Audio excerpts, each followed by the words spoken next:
Good evening all students.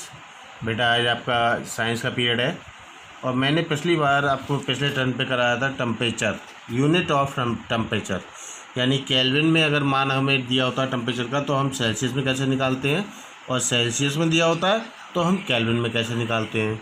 ठीक है, आज हमारा है पदार्थ की अवस्थाओं का परिवर्तन, change of states of matter. आज आपका ये टॉपिक होना है पदार्थ की अवस्थाओं का परिवर्तन। ठीक है बेटा, इसको ध्यान से देखिए आप। पदार्थ 3 अवस्थाओं में रह सकता है। कौन कौन सा?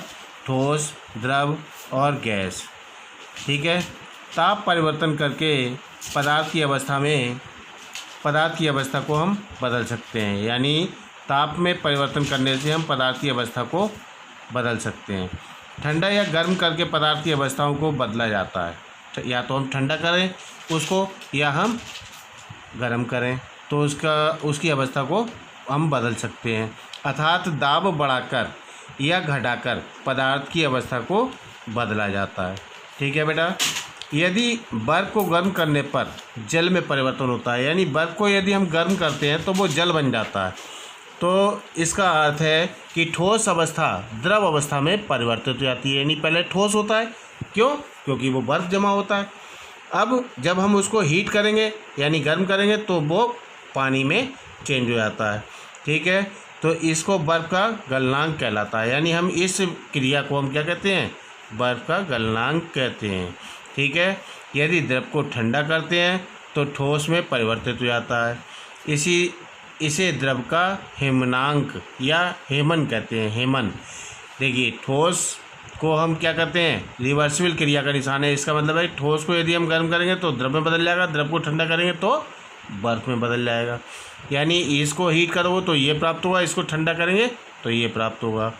इसी प्रकार से यदि जल को गर्म करें या उबालें तो जलवाष्प में परिवर्तित हो जाता है, यानी जलवाष्प बनकर वो उड़ जाता है।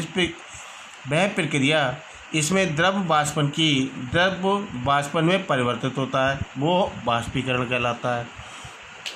समझ आया बेटा?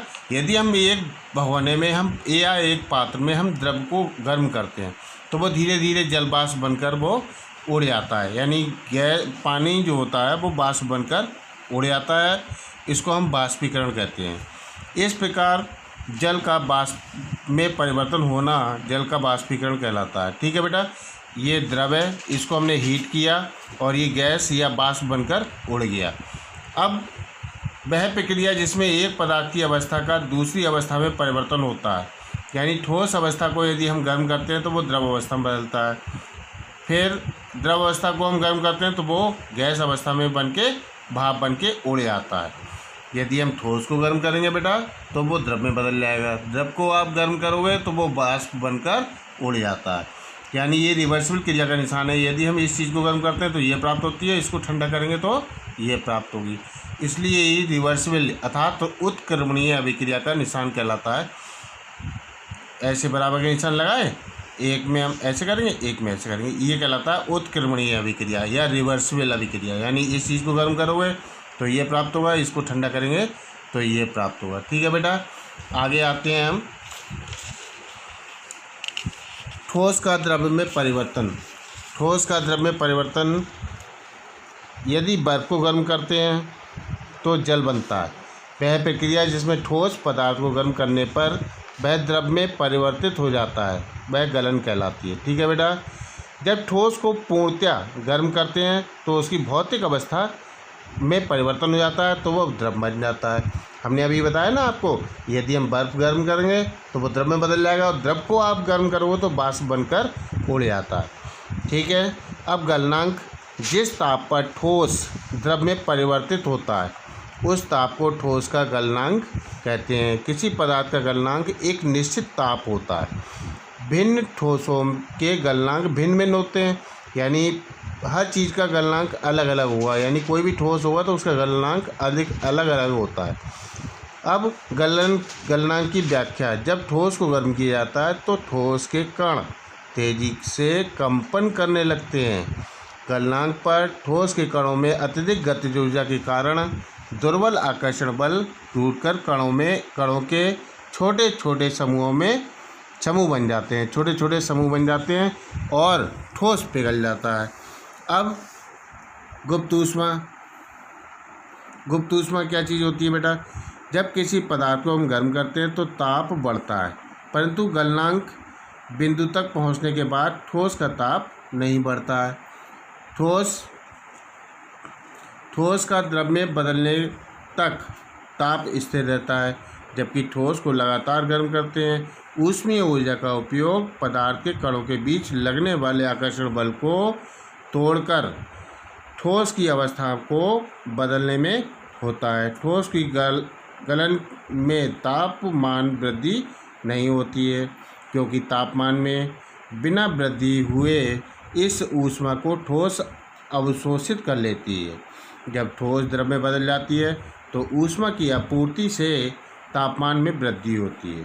ठीक है, ऊष्मीय ऊर्जा ठोस द्वारा बिना ताप वृद्धि के अवशोषित की जाती है, अतः ऊष्मीय ऊर्जा ठोस में छुपी होती है, इसलिए इसे ठोस की गुप्त ऊष्मा कहते हैं।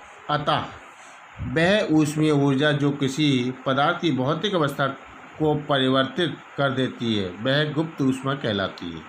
ठीक है, अब नेक्स्ट आता है बेटा द्रव का ठोस में हिमांक। द्रव का हिमांक क्या होता है बेटा? फ्रिज में द्रव का ताप कम होने पर वह ठोस बर्फ में परिवर्तित हो जाता है। वह प्रक्रिया जिसमें द्रव को ठंडा करके ठोस में बदला जाता है उसे हिमन कहते हैं या हिमांक कहते हैं।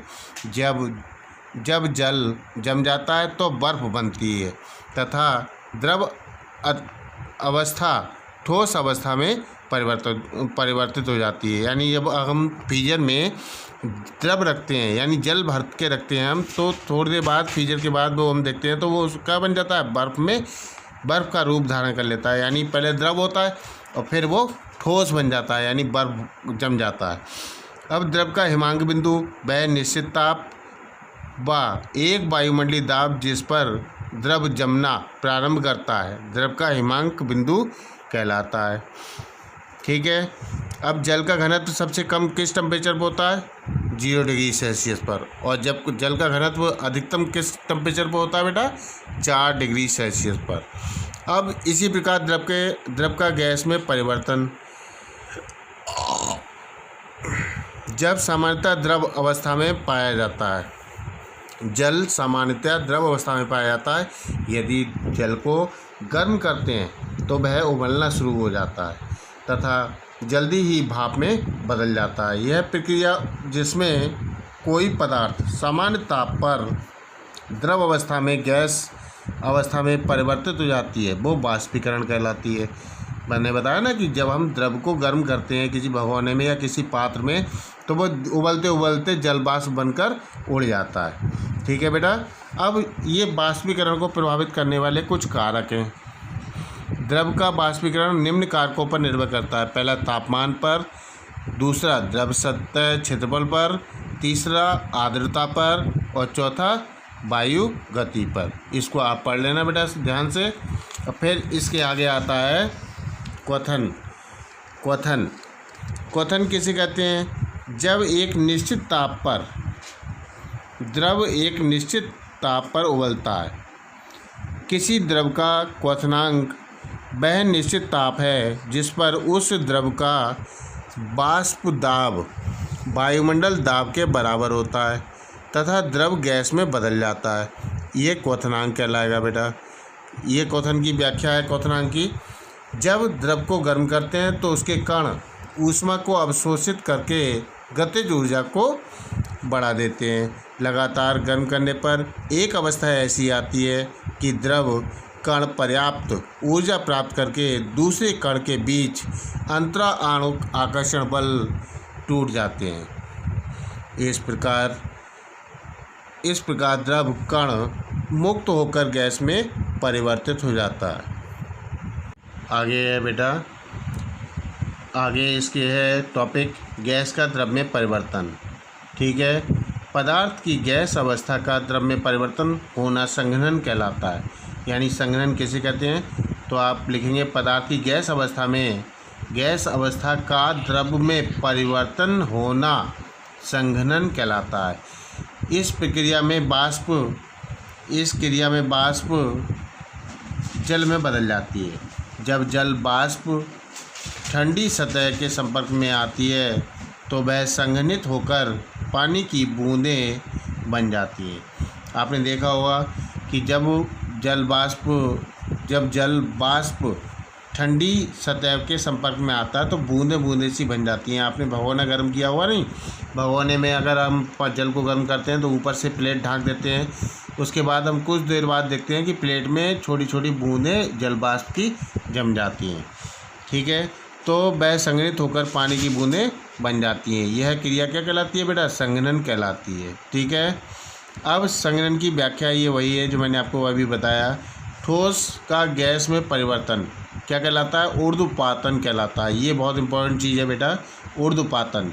कुछ ठोस ऐसे होते हैं जो गर्म करने पर बिना द्रव अवस्था प्राप्त किए सीधे गैस में परिवर्तित हो जाते हैं, यानी द्रव अवस्था प्राप्त किए बिना सीधे गैस में बदल जाते हैं। यह क्रिया ऊर्ध्वपातन कहलाती है। जैसे ठोस को यदि हम गर्म करते हैं तो वो बाष्प या गैस बनकर उड़ जाता है। इसको क्या कहते हैं? ऊर्ध्वपातन कहते हैं बेटा। ठीक है, अब इसके आगे आपका आता है द्रव का प्रभाव। आगे है बेटा दाब का प्रभाव। ठीक है, पदार्थ की भौतिक अवस्था को दाब बढ़ाकर या घटाकर भी परिवर्तित कर सकते हैं। दाब की घटने या बढ़ने से पदार्थ के कणों के बीच की दूरी घट जाती है या बढ़ जाती है। अतः पदार्थ की अवस्था दाब बदलने पर बदल सकती है। दाब बढ़ाकर गैस को द्रव में बदला जा सकता है तथा कुछ ठोसों का दाब घटाकर गैस में बदला जा सकता है। ये गैसों के बाष्पीकरण के एग्जाम्पल दिए हुए हैं बेटा, इसकी व्याख्या को पढ़ लेना। और दैनिक जीवन में पदार्थ की अवस्थाओं का अंतर रूपांतरण दिया हुआ है। ये कुछ एग्जाम्पल हैं बेटे। ये कारण बताओ में आ सकते हैं, जैसे गर्मियों में सूती कपड़ों को पहना जाता है, जाड़ों में डार्क रंग के यानी गहरे रंग के कपड़े के पहनते हैं हम। अगला है गर्मियों में खुली ज़मीन पर जल का छिड़काव क्यों करते हैं हम? क्योंकि ठंडक मिले हमें, इस वजह से। बर्फीले जल से भरे गिलास की बाहरी सतह पर जल की बूंदें क्यों नज़र आती हैं?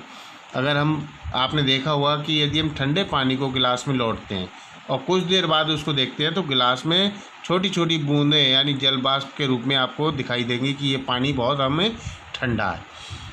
ठीक है बेटा, ये कुछ एग्जाम्पल है, इनको आपको करना है। और इसके साथ साथ मैं आपको एक्सरसाइज दे रहा हूँ, ये आपको होमवर्क में अपनी फेयर कॉपी में आपको करना है।